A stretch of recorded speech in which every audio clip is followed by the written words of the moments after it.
Welcome everyone to MindMed's corporate update. We're hoping that you're starting your summers off in a good way. It's been a tough spring, but hopefully life will normalize in the not too distant future. But in the interim, we hope that you can stay focused on what we're doing here. And Steve and I are both excited to give an update on how we're accomplishing our mission to discover, develop, and deploy psychedelic-inspired medicines. So without further ado, I want to introduce my co-founder and co-CEO, Steve Hurst, which many of you know. Steve, are you also on the line now? I am, JR, and thanks for the introduction. And I want to echo, I hope everybody has a good summer. It's definitely one for the record books in terms of its unusual nature. So we want to wish everyone health and happiness, and hopefully our colleagues in the vaccine world will have something for us before the end of the year so we can get back to normal life. That would be nice. So without further ado, I'm just going to take us through what we've accomplished since our listing and what is ongoing and where we have plans to go. Then I'm going to turn things over to Steve for a little while to talk a bit about drug development and our regulatory strategy, because I think those are key components to what we do. And I think everyone should have a good understanding of what that entails. And then we're going to be taking Q&A. A lot of people have emailed in questions, and we're going to try to get through as many of those questions as possible. There was a lot. But there was actually some very good ones and some things that we would like to illuminate on. So I will start off here, if we can. Okay. We have to give a quick webcast disclaimer for our resident lawyer, Shah. Everyone can see that. So I think as we look at what MindMed is really focused on, there was an analyst report that pegged the entire psychedelic-inspired medicine industry is addressing about $100 billion annual market for psychedelic medicines. And this is really driven by some very big problems in society. If we just look at the numbers in the United States, which is also by definition the largest pharmaceuticals market in the world, you have 40 million Americans with anxiety. I think this number will skyrocket as we come out of COVID. We've already seen that Xanax prescriptions are on the rise, and a lot of new users of anxiety medications. So we're going to be looking very, very closely at the anxiety market as we push forward. At the same time, the ADHD market has about 10 million adults that are using prescription-based medicines. And so we will be looking very significantly at the ADHD market and also the addiction market.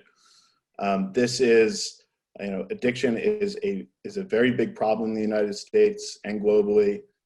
What is scary, I think, as we all sit in isolation right now, glued to our computer screens and phones, hopefully looking at some nicer weather, that addiction skyrockets when in isolation.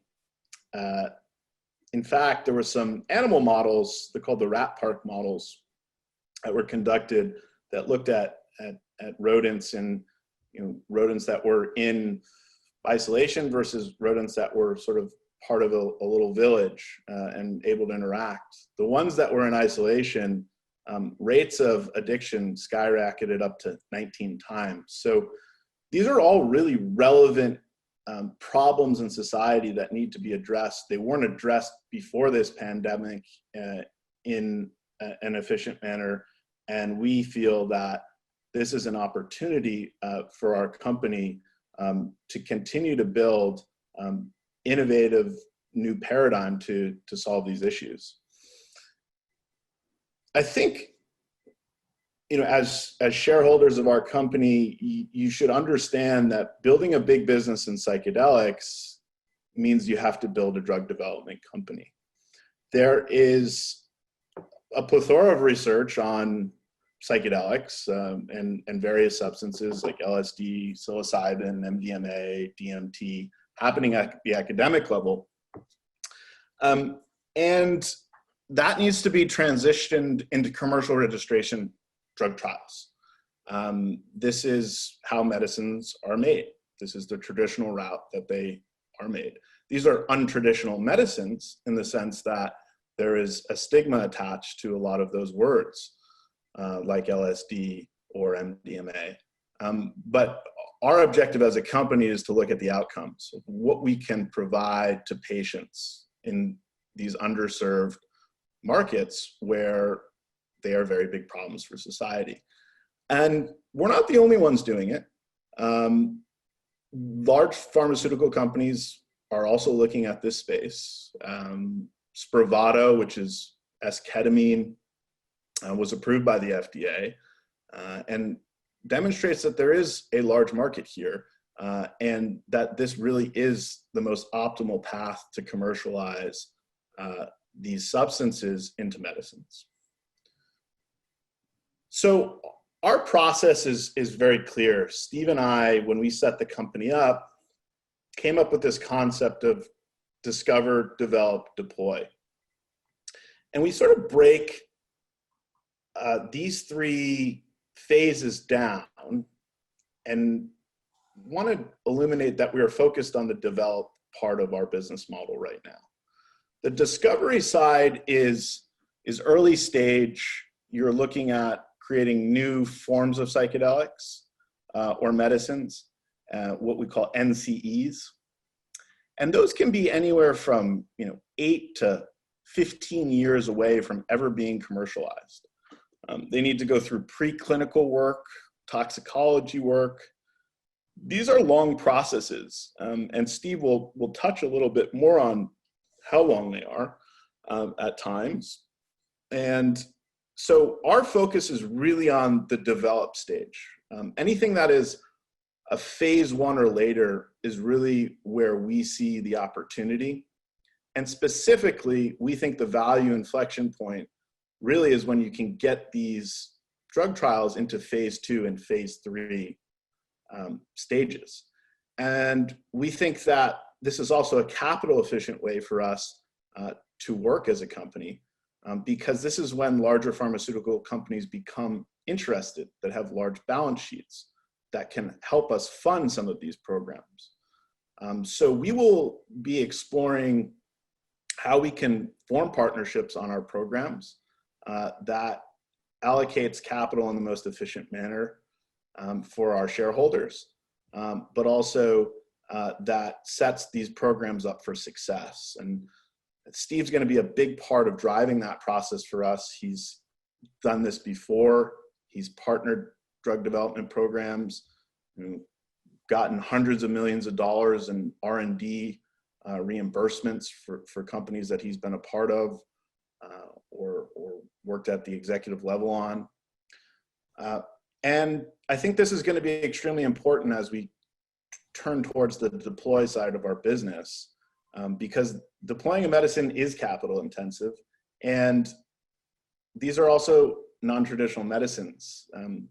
For example, experiential therapies have never really been deployed at a massive scale yet. Esketamine is starting to do that, but we're going to have to look at innovative ways that we can deploy them at scale so that they are accessible and also so that it's a good business model.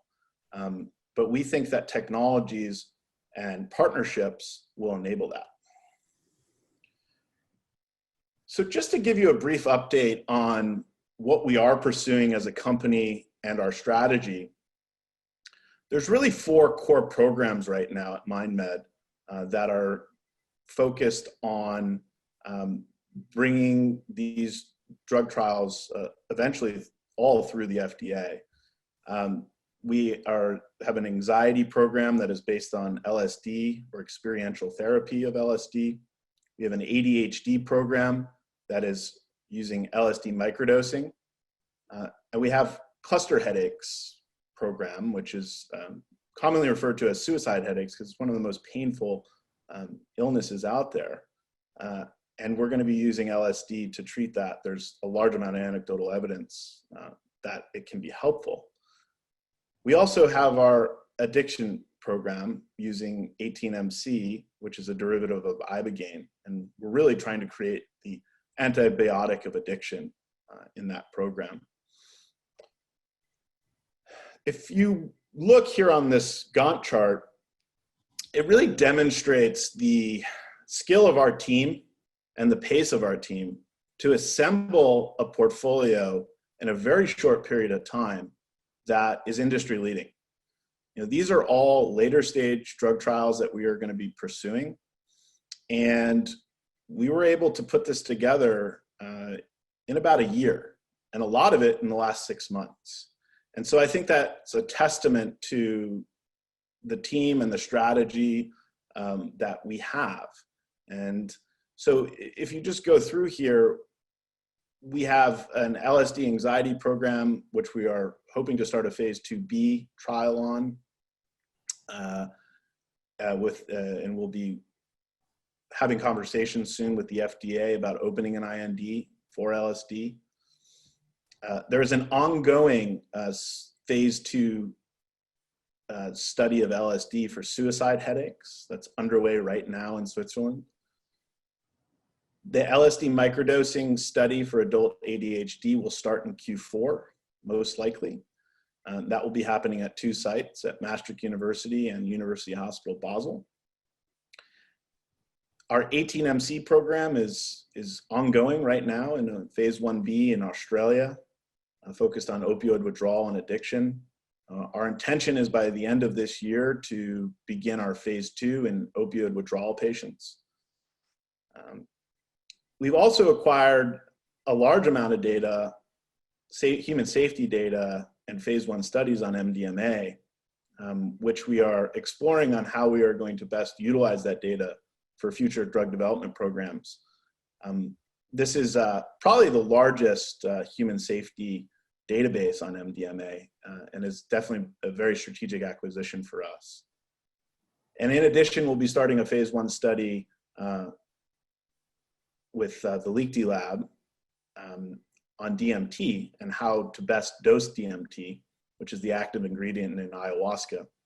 That trial will also start in the 4th quarter. So the 4th quarter is a very big quarter for us in terms of initiating new trials in the phase 2 realm. And I think any company that is pursuing psychedelics needs to have phase 2 trials in their portfolio to build a leading company in this space at this time. We break these down into 2 categories: non-hallucinogenic therapies and hallucinogenic therapies. We sometimes also refer to these hallucinogenic therapies as experiential therapies. And this is really, experiential therapies are a high dose of a psychedelic. They're going to be in direct supervision of a medical professional. They'll happen in a proper set and setting, and most likely inside of hospitals and clinics where these substances can be controlled. On the other side, on the left-hand side, we are also pursuing non-hallucinogenic medicines or therapies where they are derived from a psychedelic, but might not necessarily have to be taken in the direct supervision of a medical professional. They could be prescribed and picked up at a local pharmacy.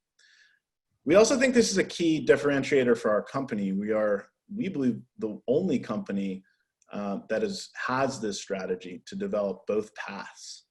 And we think that in the long term, this will be a sustainable business model for us. So if you want to break down our programs, the LSD experiential therapy is hallucinogenic.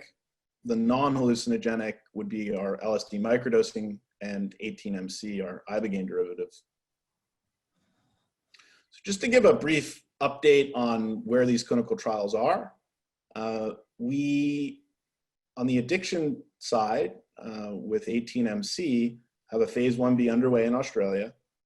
There was a lot of challenges for our team and our supply chain in the midst of COVID-19, but we were able to get this trial up and running, dosing, on schedule and on time. And I think that's a testament to the strong team that we have, both from a clinical perspective, but also on an operational side.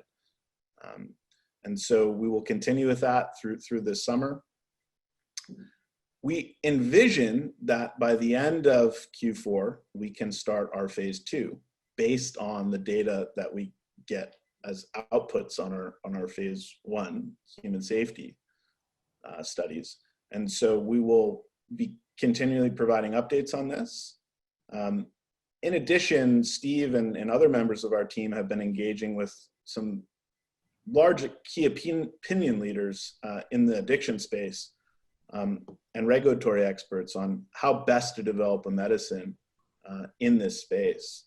And so we look forward to making future announcements around that and some progress that is being made there.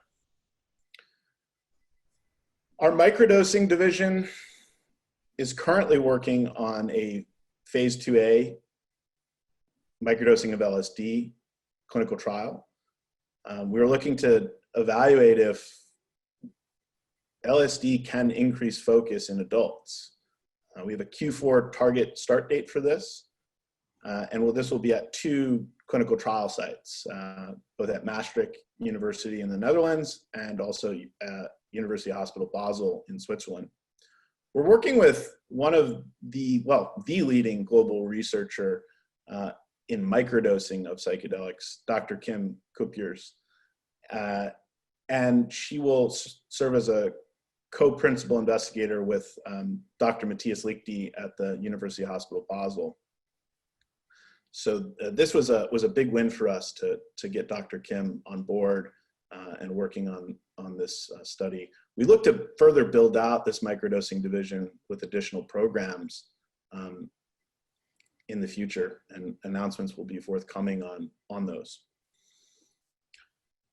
On the hallucinogenic or experiential side, we announced Project Lucy, which is a big deal.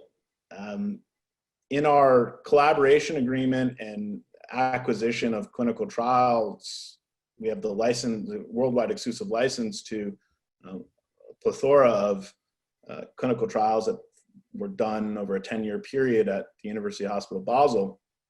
One of those trials, which was really the diamond in the rough there, is a phase 2 trial that is ongoing using high-dose LSD, about 200 mics, in anxiety disorders. And this trial, we will, in the not too distant future, have a readout as to what the data says. And we plan to use this phase 2 trial to ideally open an IND with the FDA for high-dose LSD. And so our team is currently preparing a briefing package and getting ready for a pre-IND meeting with the FDA.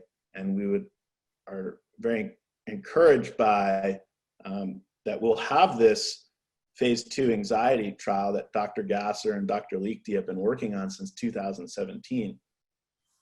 We really jump-started our anxiety program through this acquisition and really put us in a good position with an experiential therapy. And so I think this is also going to be a strategy for Steve and I as we push forward. If we can acquire data on favorable terms to jumpstart what we are working on as a company, we're going to do that.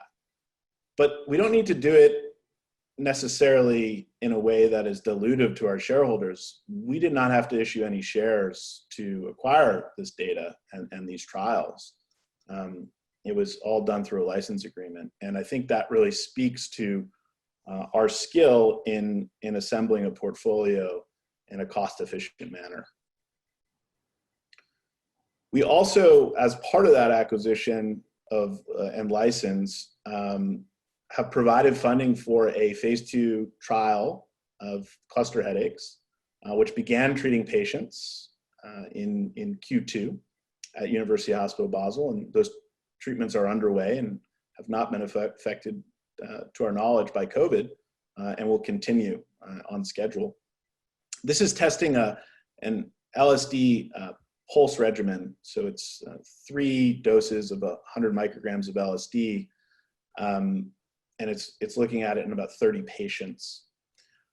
Our team is also evaluating if there's potential for orphan drug status of cluster headaches. There's some debate on this, but we'll be coming back with a strategy if we do find that potential. I think that summarizes our clinical trials that are ongoing, that are later stage. What I'd love to do now is just give a brief update on the R&D that's also taking place with our collaboration partner at University Hospital Basel Liechti Lab, and also a brief update on our IP. The Liechti Lab collaboration was big. I think we acquired a total of 17 clinical trials, actually 18, that are either ongoing or have been completed in the past on psychedelics. This is huge, and our team is now going through the data to understand how we can build better clinical trials based on this data, both in LSD and MDMA. Dr. Liechti has been at this for 10 plus years, and there's a lot of learnings in that data. And it's a huge advantage to us as a company to have direct access to the data. It's extremely important, I think, to build a compelling pipeline, to have that phase 1 data and to some degree phase 2 data on these substances. We've already been able to find ways that we're going to build some of this data into our business model. We have filed 2 patents, one for an LSD neutralizer that will actually can stop a experience if needed in a clinical setting. And then also we are working on a dose optimizer, which is really personalized or tailored dosing of a psychedelic for a patient, and be creating some technology around that, both on the software side, but also there's been a lot already created in a way that the data is processed. So we'll be looking further at how we integrate this into the future commercialization and deploying these medicines. But the filings have taken place, and we are going to be investing further into these innovations. We're also undertaking a phase 1 study of DMT and how best to dose it. This is beginning in Q4. And as part of that acquisition, we also got access to MDMA data. And so we'll be looking at how MDMA can be further put into our clinical pipeline and maybe even combined with LSD to create a next generation psychedelic therapy that uses both LSD and MDMA in a single session. So these are very coveted portfolio additions, and we look forward to sharing more about them as we progress them. We've also made some great key additions to the team. Jean Bonnell has joined on a full-time basis, supervising our regulatory strategy, manufacturing processes, and the CMC side of the business. We've also added Matt Johnson from Johns Hopkins University to our scientific advisory board, and is an advisor to the company in helping us evaluate our pipeline. And we have struck a clinical trial agreement with Maastricht University, and of course, our exclusive license and collaboration partner at University Hospital Basel. So it's been a busy time since we have listed, but we've accomplished a lot, and we are going to continue to have this pace and build real infrastructure and a real company that is ultimately going to change the way that we approach mental health and addiction. Discover, develop, and deploy. I'm going to turn it over to Steve now to talk a little bit about, how we think about developing psychedelic inspired medicines and what that process is. All right. So thanks everyone for staying on. There's actually quite a few of you listening in, so we really appreciate you taking the time today. Just a little bit as I kind of launch into a little bit of this. For those of you that don't know that much about my background, I've been doing drug development for a very long time, actually since I was 18 years old, which is more than 40 years ago. And I started as an undergraduate at UC Berkeley in my second quarter as a freshman, working on a project developing a drug to improve the efficacy of radiation therapy for treating cancerous tumors. And that led to, a 40+ year career. I was a researcher for a number of years, ran a number of projects, including some clinical research projects at UC San Francisco. And then in 1981, I did something really sort of out of character for me, which is I took a walk on the wild side and I left science and went to law school to become a patent attorney to work in the biotechnology industry. And since then, getting out of graduating from law school, I actually was mentored by the fellow who wrote the first of all biotech patents in the world, the gene splicing patents that were known as the Cohn-Boyer patents. So I've been in this industry around drug development, around biotech for many, many years, multiple decades at this point in time. And one of the things that I've learned is that it's all about data. And I don't know, JR, how many times did you refer to data in this? Quite a few. A fair bit. I also describe our company as really a data collection company. I mean, that really is what drug development is. And I think that's really part of the culture of the company, is that we're data driven. We're data driven in our decision-making process. We're data driven in our portfolio development. The acquisition in Switzerland was a data gold mine for someone working in psychedelic inspired medicines. And I think that we will be realizing the value of that license agreement for a number of years to come, if not for decades or more to come. And this data-driven culture is because without data, you actually cannot bring a medicine to market. And that's, I think, one of the principal issues that we see in working in psychedelic-inspired medicines. And everything that we do here is fundamentally about the quality of the data that we're generating. And for doing drug development, and our emphasis on development right now as opposed to deploy, is that we have to put together a compelling data package that captures the attention, if not the imagination, of potential collaborators and regulators and eventually physicians treating patients. And if we don't do that, we won't be successful. So we start from really first principles, which is we have to generate rigorous data. And why is it important? Well, it's important for a few reasons. The first and foremost, I think, is that it has to be a data-driven process to make sure that you're not harming people in the process of developing a new medication. And I know that there's a lot of common thinking about what the regulatory process is. There's a lot of common thinking around biases against psychedelic medicines.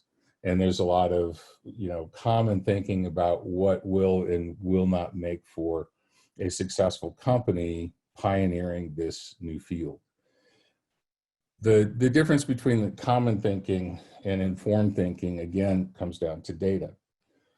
So what we're really all about, and will be all about for as long as we're in existence, is generating very high quality data that captures the attention and the imagination of our partners, our regulators, our patients, and eventually our customers.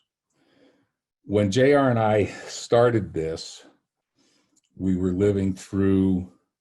was living through actually something of a nightmare, and I'm going to define that. And JR was not living through a nightmare, but he didn't quite have a dream yet. And the difference between a vision and a nightmare is that a nightmare is, or a dream and a nightmare is that a nightmare is a vision without a plan, and a dream is a vision with a plan. And when we came together, we actually created a dream that has now become Mind Medicine. And it was a combined thinking of something that we had been working on for many years, and I'd been working on for more than a decade, which was this notion of transforming the way the brain works. And we'd been working in addiction medicine. We'd been working on a very novel approach to addiction medicine, which was derived from a psychedelic compound that you all know, that story of ibogaine. And when we started our conversations a little over a year ago, in March of last year, JR really saw the potential of psychedelics. And I also saw the potential of psychedelics, but I had no idea how to take our project with 18MC and turn it into the real dream that has now become Mind Medicine. And the progress that we've made here in bringing that dream about has really been, I think, absolutely extraordinary. But most importantly, we're engaged in a process of bringing actual medicines inspired by psychedelics to the marketplace. And that marketplace is comprised of patients that have tremendous suffering, that are being treated with medications and approaches that are well below what we would like to see in terms of alleviating their suffering. The issues that we face, for the most part, is the size of this problem. It's huge. So we've chosen to focus on some very specific areas where we can jumpstart the process, addiction being one, anxiety, ADHD, cluster headache. These are all areas where there's a substantial amount of data that we can launch from and move our programs forward. So JR, you want to make some more comments on that? I think you covered it quite well.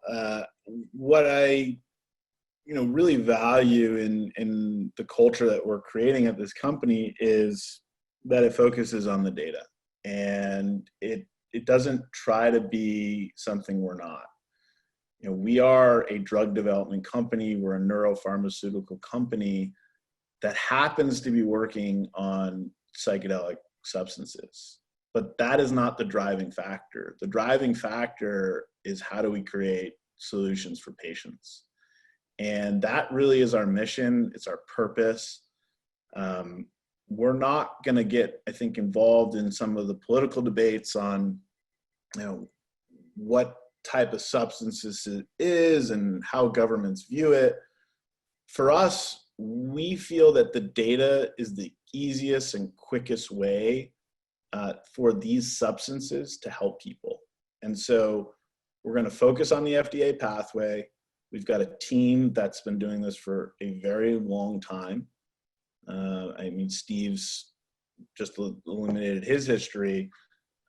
There's a lot of folks at our company that have similar histories in this space, and that's important. And it's extremely important if you're going to actually get these through phase 2, phase 3, and ultimately approvals as medicines. And so we have spent the last year developing that team, but also getting access to data that sets us up to generate more compelling data for governments and society.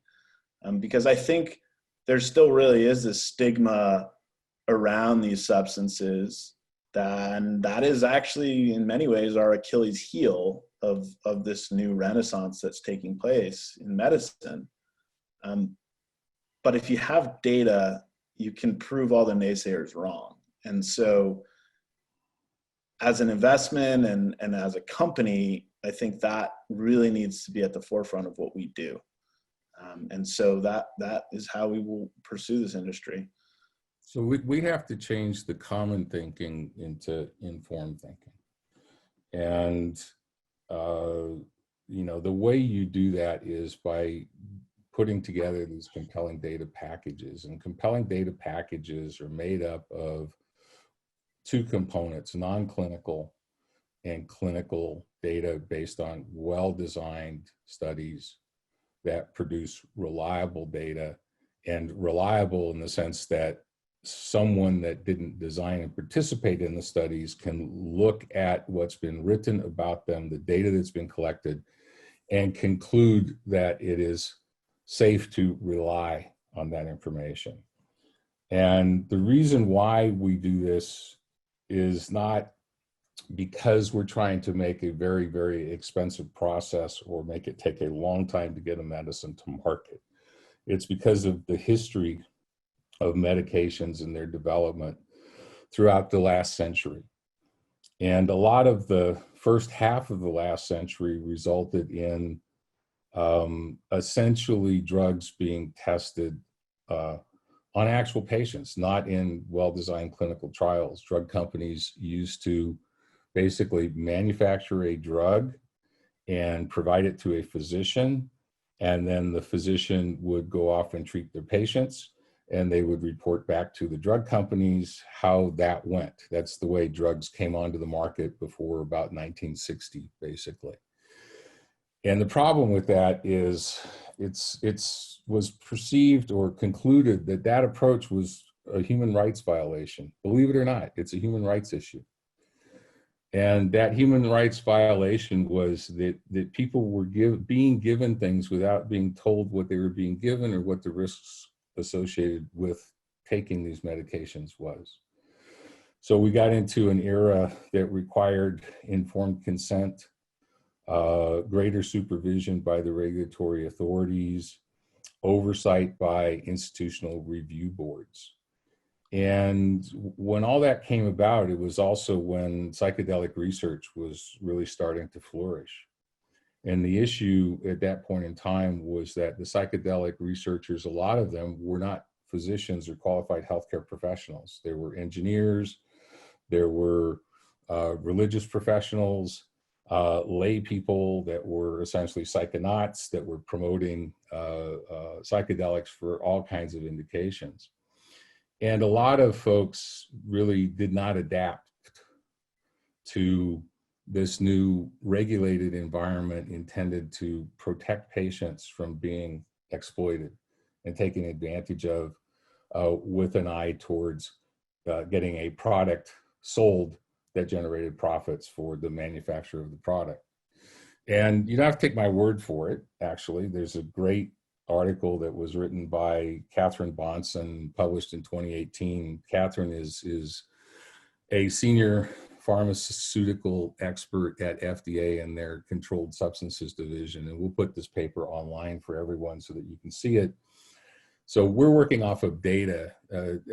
Catherine's paper is a roadmap of how you go about bringing a psychedelic medicine or a psychedelic inspired medicine to the marketplace. And the conclusions from that are, number one, that the agency will not view a psychedelic any differently than they view any other, new medicine in front of the agency. If you bring them the data, they will review the data. If they think that the data supports the safety and efficacy of the drug, they will approve the drug. And I've had a number of direct conversations with folks at FDA over the course of the last year that absolutely support that. And our regulatory advisors, Penny Associates and Jack Henningfield, who is an expert in substance of abuse and the like, psychedelic medicines and the like, comes out of the National Institute on Drug Abuse and advises a number of the companies that are working in the field.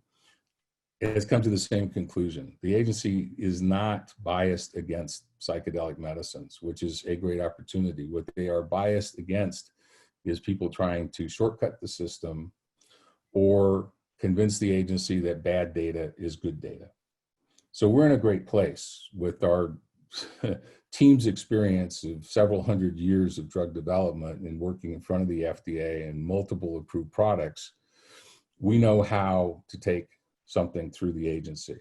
And we believe that our expertise is absolutely transferable to what we're doing with psychedelic inspired medicines.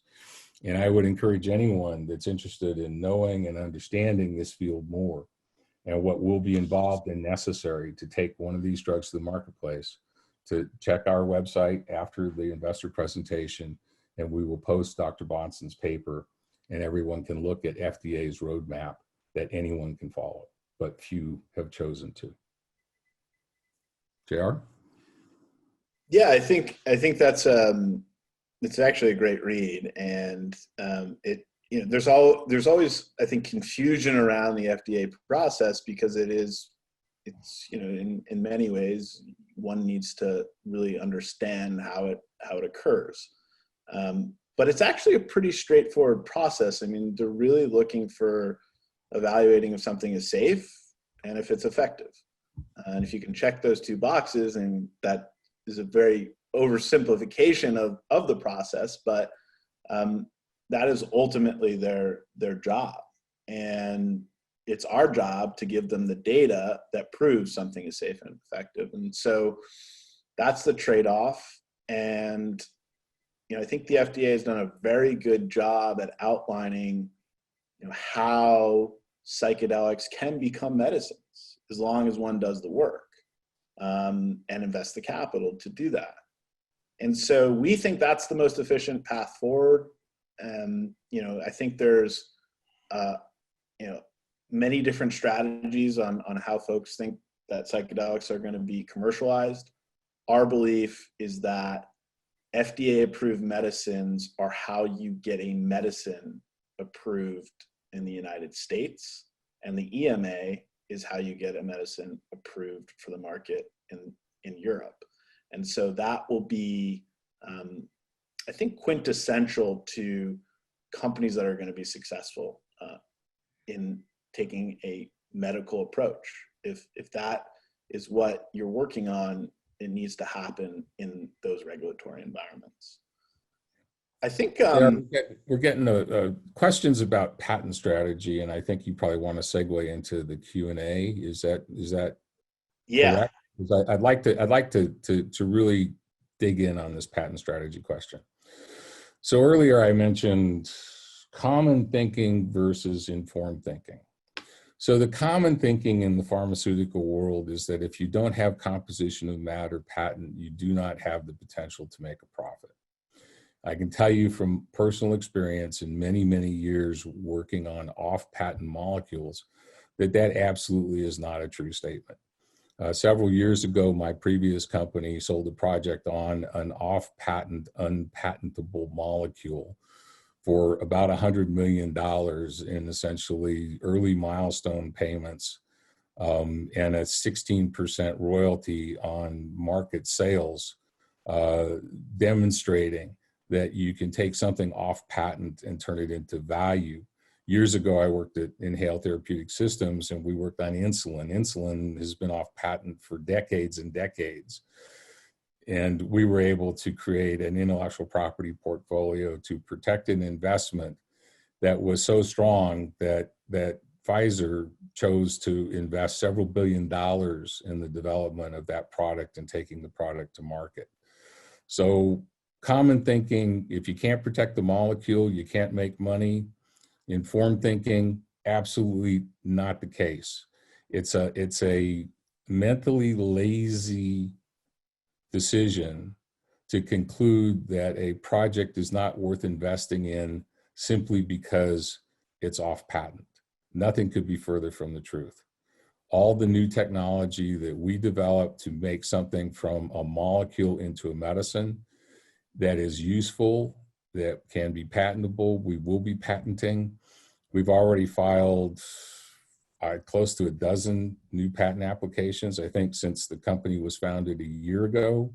And we expect to be filing many, many more around the various innovations that our team comes up with respect to bringing a molecule to a medicine and getting it approved and on the market.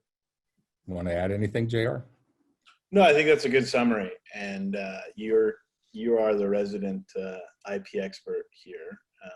And so, you know, I think we have a very robust IP strategy, and it's complemented by some great outside counsel. But let me get through a few of these other questions that have been emailed in. So Bob asked, why are you not doing any psilocybin research? Is the market too crowded? So we believe that Compass and USONA are really doing a great job in the psilocybin market and for patients in the depression space. So as of right now, we don't have anything in the psilocybin space. We are open for collaboration and may look at doing things in the psilocybin space in the future. But ultimately, we'll have to work with groups that are conducting federally compliant drug registration trials of psilocybin. We think that's the approach forward. We also think that institutional investors that invest into our company and the space in general are going to demand that. And that is ultimately, when institutional capital comes into a space, that is how a space can scale. Because scaling medicines and conducting drug trials and treating folks requires large amounts of investments to build out that infrastructure. So I think we will look at psilocybin in the future, but I think it's most likely going to happen through some form of a partnership. But right now, no, we do not have any psilocybin research underway. So Steve, there's a good question for you. It's also back on IP, and it's from Michael, and he asks, looking from an investor's point of view, it is not clear what constitutes IP, especially in early phase 1 and 2 trials, and when dealing with naturally occurring substances. What's part of the treatment process are actually patentable? I don't know if you just want to quickly summarize. Yeah, and I think we touched on this a little bit, but I'll take it a little bit of a step further. Okay, I don't think anyone envisions a patient being handled 2.5 grams of dried mushrooms by out of their internist medical practice or out of the local pharmacy. Taking that handful of dried mushrooms and converting it into an actual medication that can be administered safely and effectively and reliably, most importantly, requires an awful lot of technology. The synthesis process itself of making a molecule that occurs in nature creates lots of opportunities for patentable subject matter. Once you have the chemical, turning it into what we call a dosage form, knowing what the best dosage form is, understanding exactly what dose is going to be administered or what range of dose is going to administer. All of these things create opportunities for new data and useful inventions that are patentable. And this comes back to my early point. Stopping at composition of matter and assuming that without composition of matter patents, you cannot make a product that will be profitable because you don't have composition of matter protection is a fallacy. As long as you have the kind of technology and innovations that are required to make a natural psychedelic into a practical medicine, you have the opportunity to generate extensive intellectual property that will provide protection for your products for a number of years once they're on the market. Okay. Another question I think I'll take. John asked, there are now so many companies going public in Canada after you listed. Who do you consider your peers and or competition? Yeah, that's very clear. There's I think after our listing, there's been quite a lot of other companies and concepts that are trying to go public in Canada or have gone public in Canada. I think what one should really keep in mind when looking at this space is, where are the real teams? Where are the folks actually doing the rigorous science that's going to turn these substances into medicines? Because that's where the value is, and that's where we feel the value is. We also think that later stage drug trials are where the immediate and medium-term value is going to be for us as a company and our shareholders. And so that's really going to be our focus, and moving those into phase 2s and to phase 3s. So earlier stage things that are in the discovery mode or in the preclinical side of drug development might not necessarily make great public companies. Those are 8 to 15 years away from ever commercializing something. So as we look at our peers and potential competition, they can also be collaborators in the things that we're working on. We look at companies like Atai, taking that clinical drug development approach, Compass Pathways. On the nonprofit side, you have MAPS, which is in a phase 3 for MDMA and PTSD, treating PTSD. Usona Institute, working on also in the psilocybin space. I mean, these are serious players. They're backed by real capital, real clinical development teams. We think they, are definitely pioneers as well in the space, and we sit up there with them. And so I think, looking at those companies, I think that will be where a lot of the innovation and development is going to be coming out of. There are earlier stage companies as well. No other public companies that we're, super excited about at the moment as potential, to work in collaboration with. I would say that the Elucis team, which is a private company, is a strong group, much earlier stage, really in the preclinical side.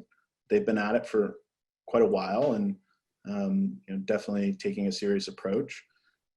Gilgamesh, very earlier stage, but really on the discovery side of the business. But again, these are both sort of privately listed companies.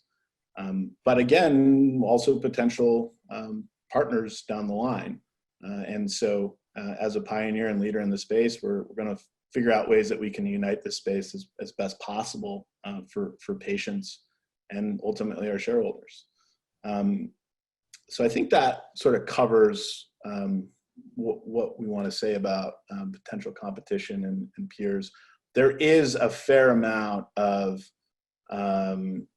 pitch decks and a public company. People should really dig down into the teams that are behind these companies. I think that is where the proof is in the pudding. If you can attract academics, folks that are from Johns Hopkins, University Hospital Basel, NYU, to be on your scientific advisory board and work on your trials, then clearly you're onto something. I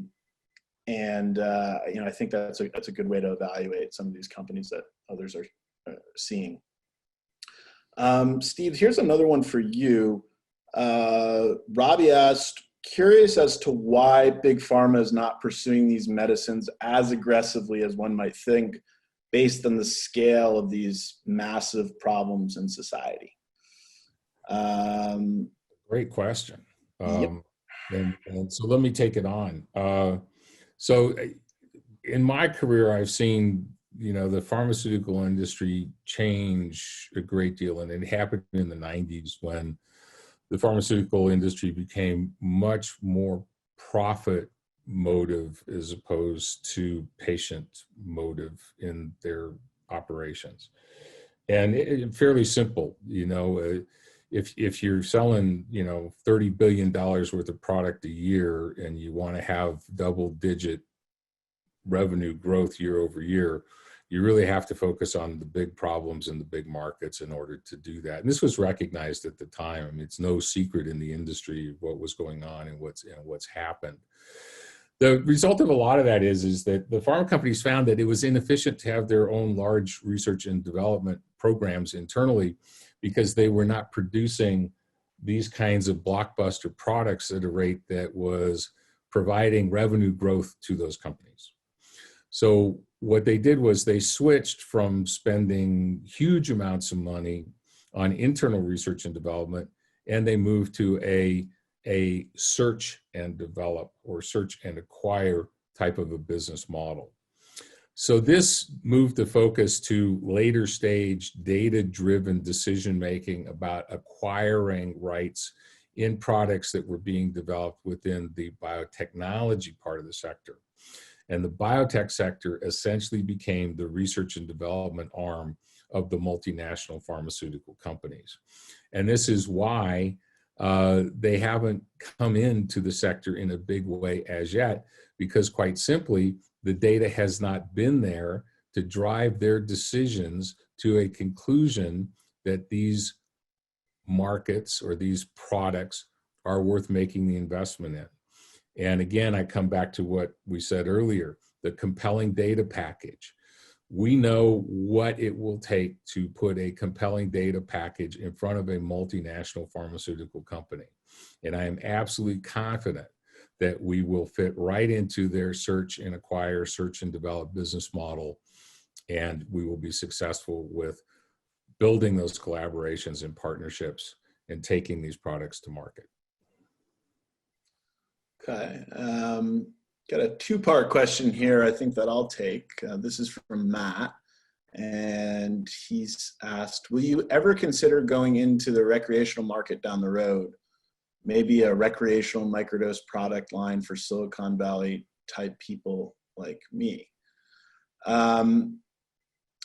No, we are not focused on the recreational market. We don't really see a sustainable business model there as a company.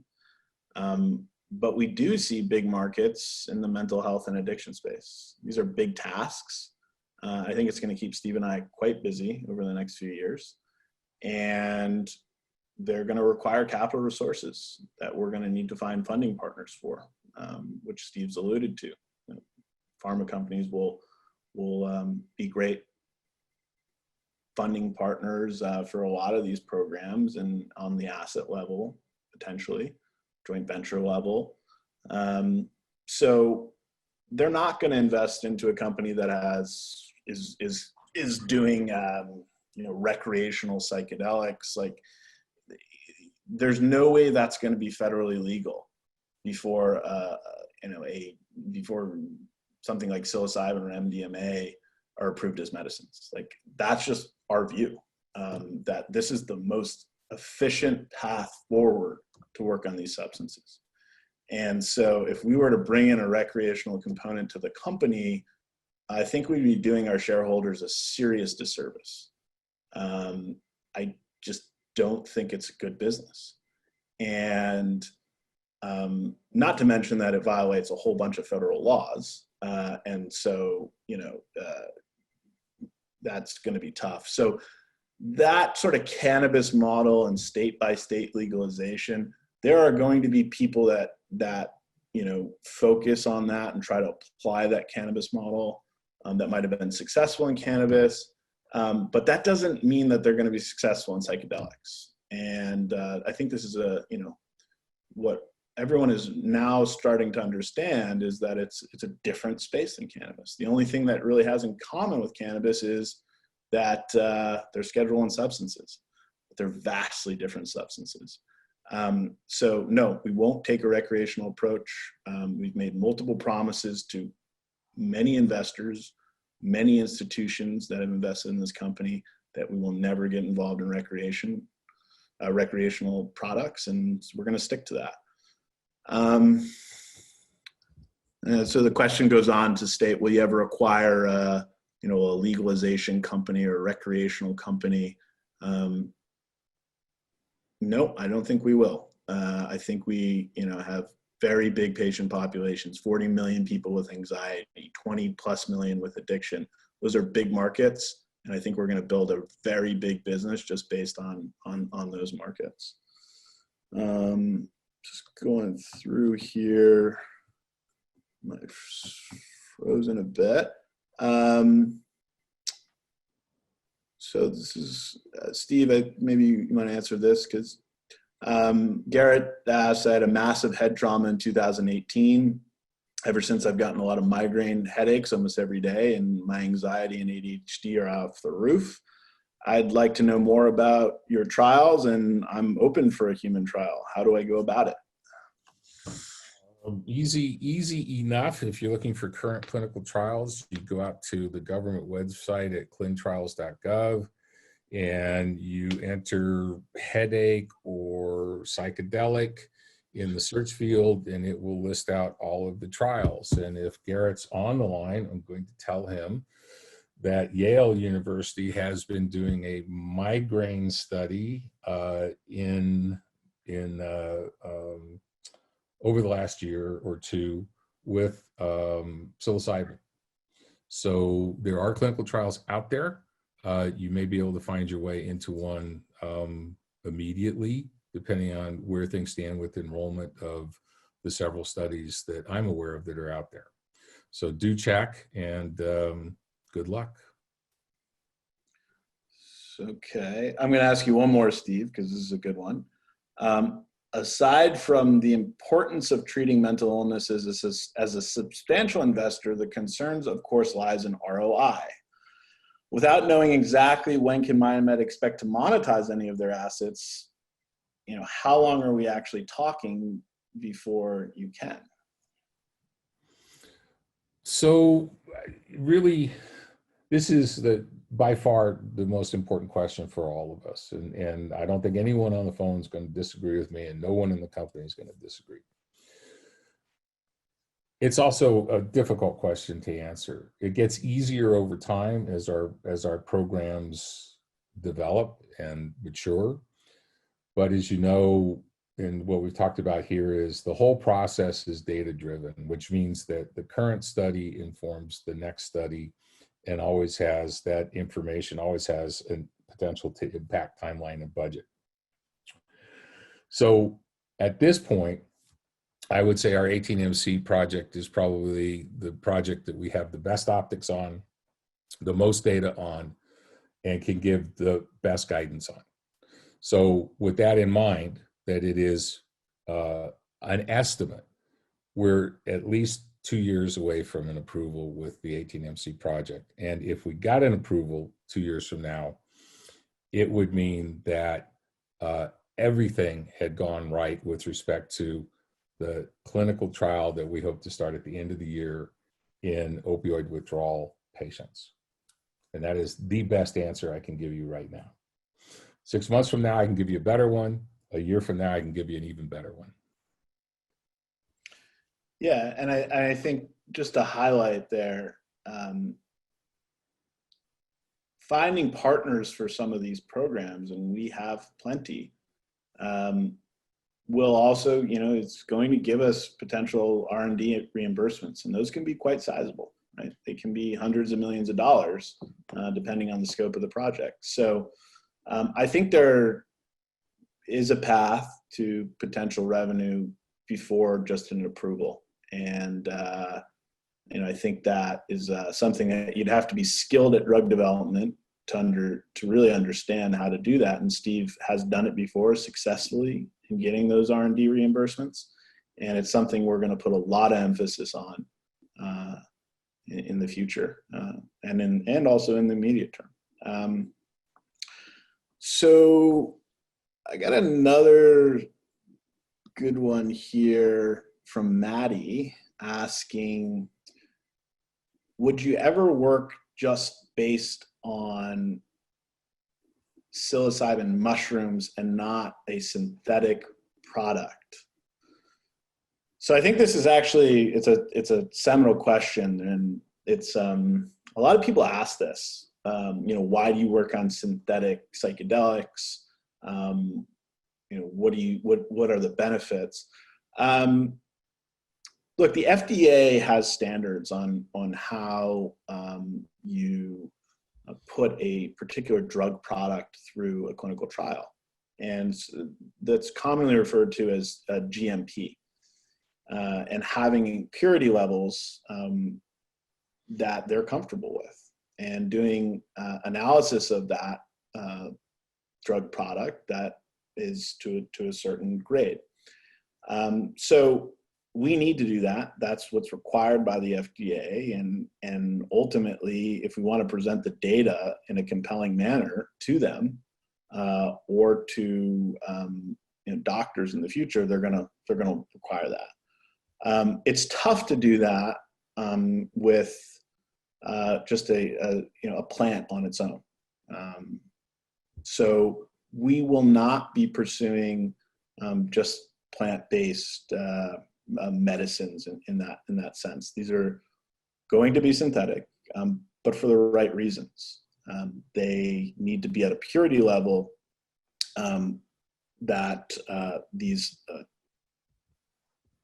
physicians require, and that the drug approval organizations also require. So, Steve, do you want to touch a little bit more on that as well? Yeah, I'm gonna, this is one of my favorite topics. Yeah. So I'm gonna try to do this quickly, and bear with me. I personally, and I think it's an ethic within mind medicine, I personally have a tremendous amount of respect for traditional psychedelics and their use in ritualistic and spiritual practices. I'm a big supporter personally of the Native American Church, and what it's achieved. I absolutely support shamanistic procedures being accessible to people. And we can get into a whole discussion about the economics or how that's structured or who has access and all that kind of stuff. And I don't want to do that here. But what I do want to say is that as scientists, we don't know if the natural is any better, any worse, or exactly the same as the active ingredient that is made synthetically.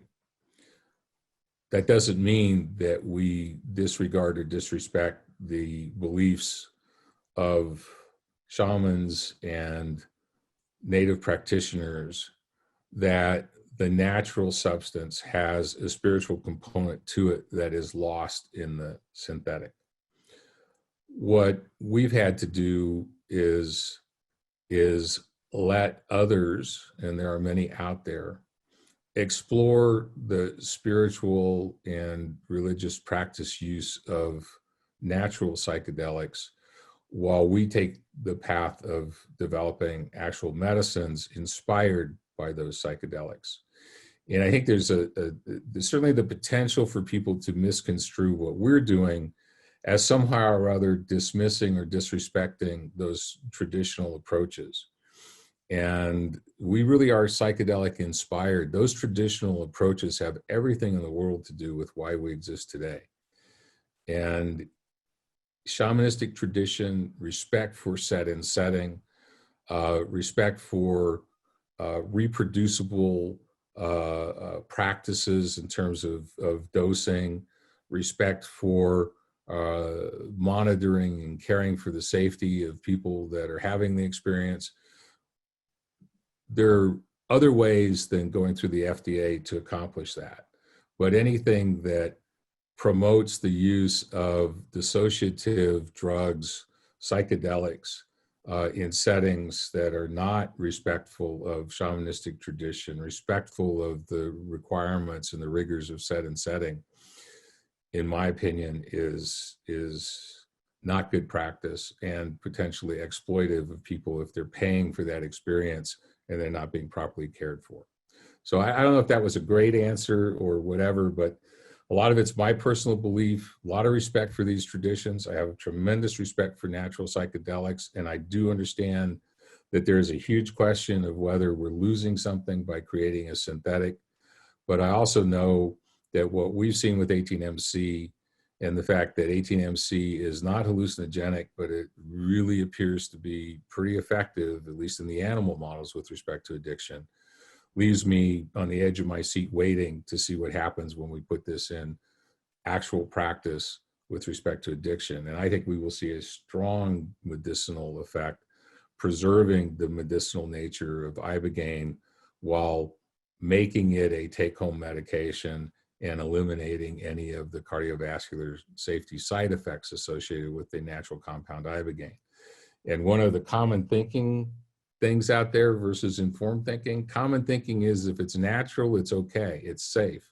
That is not true. Some of the most potent poisons in the world are derived from plants. And I don't mean just derived. I mean, if you eat an oleander, you're not going to live very long. So we have to be mindful of safety, tradition, set and setting, and be respectful of the power of these compounds and what they represent historically and culturally in multiple societies, and the promise they represent to us in terms of attacking some of the most challenging unmet medical needs in the world. Yeah, I think it's a really good point. And, I think, Steve, it's something you and I have talked a lot about is, look, there are these shamanistic traditions, and we have deep respect for them, and we've even benefited from them. But at the same time, we need to also create a set and setting that is practical for Western society and modern society. And in many ways, the shaman was the equivalent of a doctor in Western society now. And so when people are dealing with issues and they're having mental health problems and addiction problems, they go to their doctor. And so there is a reason for that in Western society. And so if we're going to make these drugs or these medicines as accessible as possible, they're going to need to be able to be prescribed by doctors. And currently, the only way that medicines are prescribed in the United States, FDA-approved medicines, are going through this drug development process. And so I think what we're doing is in many ways upgrading the work that has been achieved with set and setting, and some of these principles. And I think they should also help guide us as we create effectively a whole new mental health care infrastructure and network to help people. Doesn't mean that just because we're a pharmaceutical company, we have to take the same pill a day for the rest of your life approach. That's what's really unique about what we're working on. And I think it's going to be important to keep that ethos as a part of what we do and instill it in our team. So I think it's a good question, and it's a big debate, but modern society requires different things. Sort of last question is, where are you guys based? I've reviewed your contact info, and it's hard to find out where you're located. That's from Chris. And that's actually a great question. Like much of the world these days, we're actually based on Zoom. We started the company on Zoom. We were about to sign an office lease in New York City right after the listing, and COVID was beginning, and we were sort of centralizing some of the team functions there and decided against it. We really saw the way to hire some of the best people that are distributed around the world. And so a lot of our teams in California, Switzerland, we're doing some trials in Australia at the moment. We are collaborating with folks in the Netherlands. We will be collaborating with further institutions in the Northeast. And so we just kind of feel that we're going to keep plotting along on Zoom until either the world tells us differently, or there's a great vaccine that, gets us all back into an office. But I don't think that's anytime soon. And so we're going to just continue doing our work in that manner. And so I'd rather put it into our the capital into our trials than to a landlord's pocket. So I think it's not a bad thing either. I think we've covered a lot. If we haven't answered your question, we're going to do our best to get back to you with an email reply, just in the interest of time. But we really appreciate everyone joining us. Keep following our website, mindmed.co, and also our socials.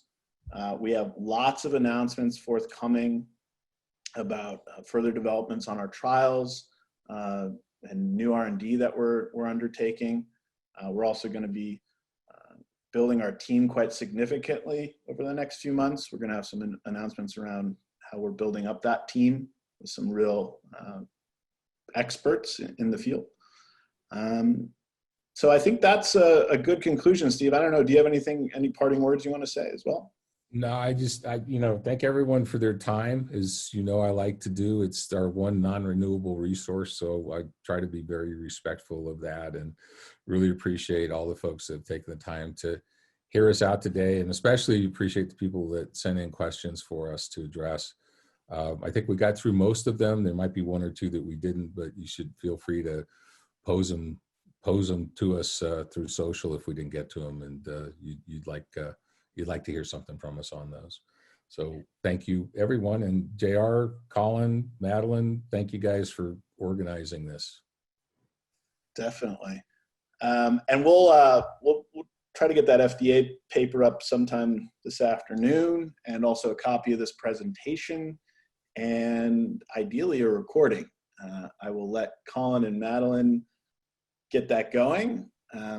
Without further ado, we'll leave you with some good music, and we hope you enjoy your holiday weekend. Thank you, everyone.